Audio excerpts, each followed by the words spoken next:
Hello বন্ধুরা, Barbie village স্টোরিতে তোমাদের সবাইকে অনেক অনেক স্বাগত। তো আজকে চলে এসেছি আবার একটি দুর্দান্ত মজার পর্ব নিয়ে। গল্পটা কেউ একটু স্কিপ না করে পুরো গল্পটা তোমরা দেখতে থাকো। তো এইখানে দেখো, সকাল সকাল কিন্তু তোতা পাখির পরিবারের সবাই মিলে বাইরে বসে কিছু একটা নিয়ে আলোচনা করছে। তো চলো দেখে নেওয়া যাক কি হয় আজকের গল্পটিতে। তো কি দরকারে এইভাবে আমাকে ডেকে পাঠালে বলো তো সকাল সকাল? সকাল সকাল আর কোথায় ভাই, 10:30 বাজে। সকালে জল খাবারও তো আমাদের খাওয়া হয়ে গেছে, দুপুরে রান্না বসাবো। আর রান্না করতে করতে তো এইসব বলা যাবে না, তাই ভাবলাম রান্না বসানোর আগেই তোমাদের সঙ্গে একটু আলোচনাটা করে নিই। বৌমা, তুমি কি জামাই ষষ্ঠী নিয়ে কোনো কথা বলবে ভাবছো? সেই জন্য ডেকে পাঠিয়েছো? হ্যাঁ মা, ঠিকই ধরেছেন। বলছি সামনেই তো জামাই ষষ্ঠী। হ্যাঁ, টুবাইদাকে তো নেমন্তন্ন করতে হবে, বাড়ি গিয়ে তো বলে আসতে হবে, তাই না? ও, জামাই ষষ্ঠী চলে এসছে তাই না? তাহলে তো বাড়িতে বেশ জমিয়ে খাওয়া দাওয়া হবে। টুবাইদার দৌলাতে আমাদেরও খাওয়া দাওয়াটা বেশ ভালোই হবে। ওদিন তো বেশ অনেক রকম রান্না করো বৌদি তুমি, তাই না? তাই তাই এবারে ও স্পেশাল মেনুগুলো থাকবে তো? হ্যাঁ ভাই, ষষ্ঠীর দিন বাড়ির একমাত্র জামাই, তাকে একটু স্পেশাল রান্না করে না খাওয়ালে কি আর হয় বলো? সেটা তো হবেই।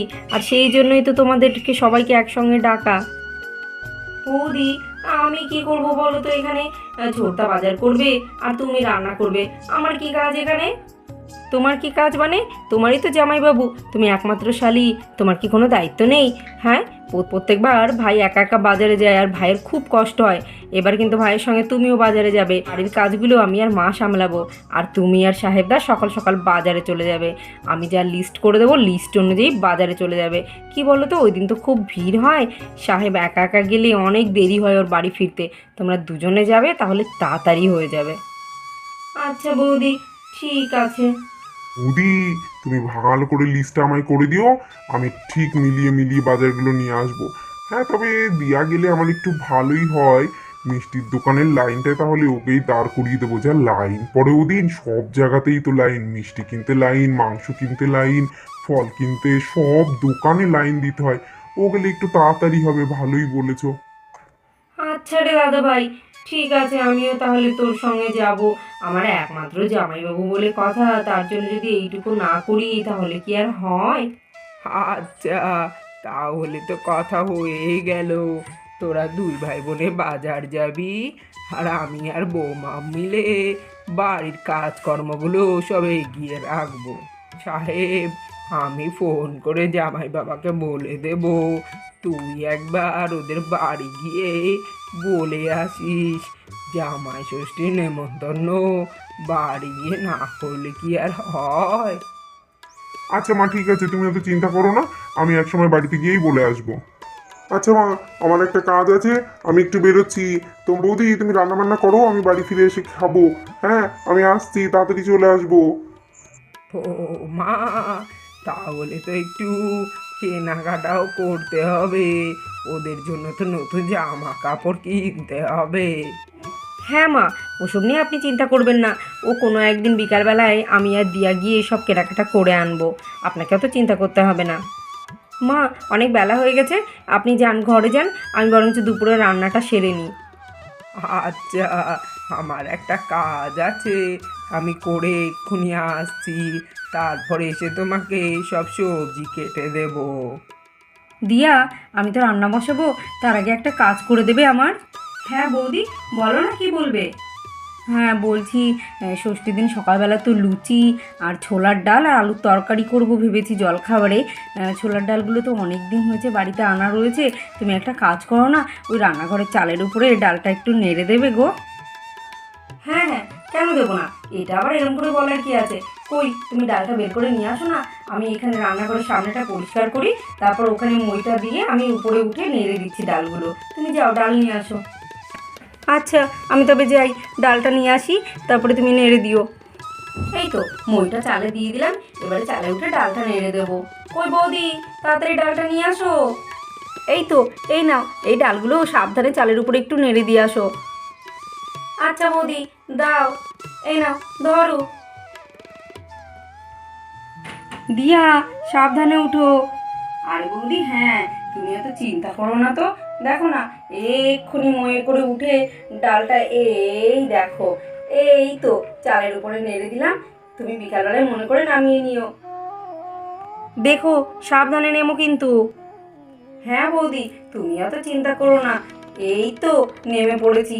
আরে আরে, এত হাওয়া দিচ্ছে কেন? মইটা কেমন দুলছে।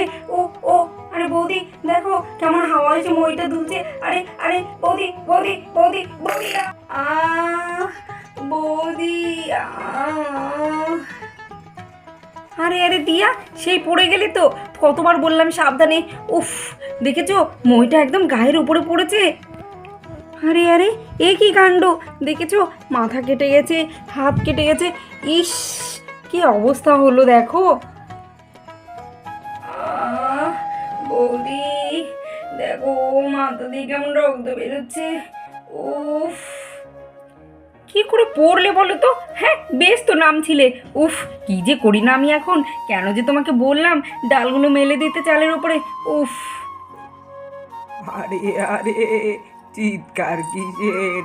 দিয়া, কি হলো? এ কি বৌমা, এ কি? আমার মেয়েটা মাটিতে পড়ে আছে কেন? ওর কি হয়েছে? আরে মা, কি আর বলি বলুন তো, ওকে বলেছিলাম ডালগুলো একটু চালের উপরে নেড়ে দিতে রোদে, আর দেখুন কেমন মই থেকে পড়ে গেল মেয়েটা।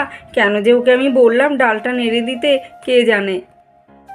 হে ভগবান, মাথা ফেটে গেছে, হাত দিয়ে রক্ত পড়ছে। বৌমা, ওকে তো ডাক্তারের কাছে নিয়ে যেতে হবে। তাড়াতাড়ি সাহেবকে ফোন করো।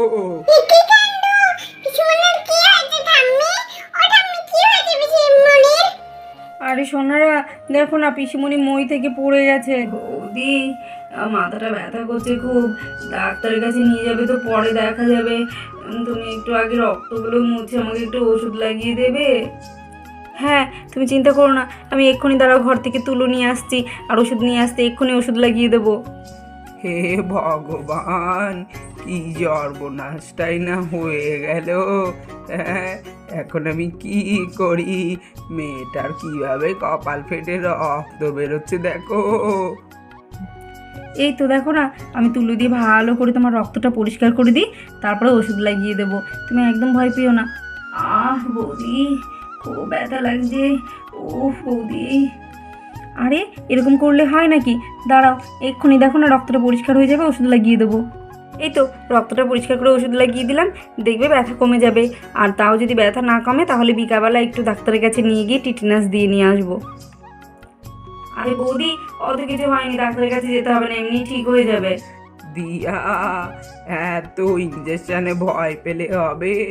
পড়ে গিয়ে কেটে গেলে মাঝে মধ্যে একটু টিটেনাস নিতে হয়, এতে অনেক ভালো হয়, বড় কোনো বিপদের ভয় থাকে না। আচ্ছা মা, যদি আমার ব্যথা হয় তাহলে পরে না হয় বিকালবেলা ছোটদার সঙ্গে আমি ডাক্তারের কাছে চলে যাবো, তুমি এত চিন্তা করো না তো। বৌদি, আমি একদম ঠিক আছি, তুমি যাও রান্না করো, আমি একটু ঘরে গিয়ে বসি, তাহলেই ঠিক হয়ে যাবে। আচ্ছা ঠিক আছে, তুমি যাও তাহলে, না হয় স্নান করে একটু ঘুমিয়ে নাও, তাহলে দেখবে শরীরটা ভালো লাগবে। ও পিসিমণি, চলো, আমরা তোমাকে ধরে ধরে ঘরে নিয়ে যাচ্ছি, চলো আমাদের সাথে। আচ্ছা ঠিক আছে, চল। বন্ধুরা, আজকের মতো গল্পটা এখানেই শেষ করছি। তোমরা সবাই ভালো থেকো, সুস্থ থেকো, আর আমাদের গল্পগুলো দেখতে যদি তোমাদের ভালো লাগে অবশ্যই একটা কমেন্ট করে জানিও। তোমরা সবাই ভালো থেকো, সুস্থ থেকো। বিদায় বন্ধুরা, আবারও দেখা হবে নতুন নতুন গল্প নিয়ে। সবাই ভালো থেকো, সুস্থ থেকো, বিদায়।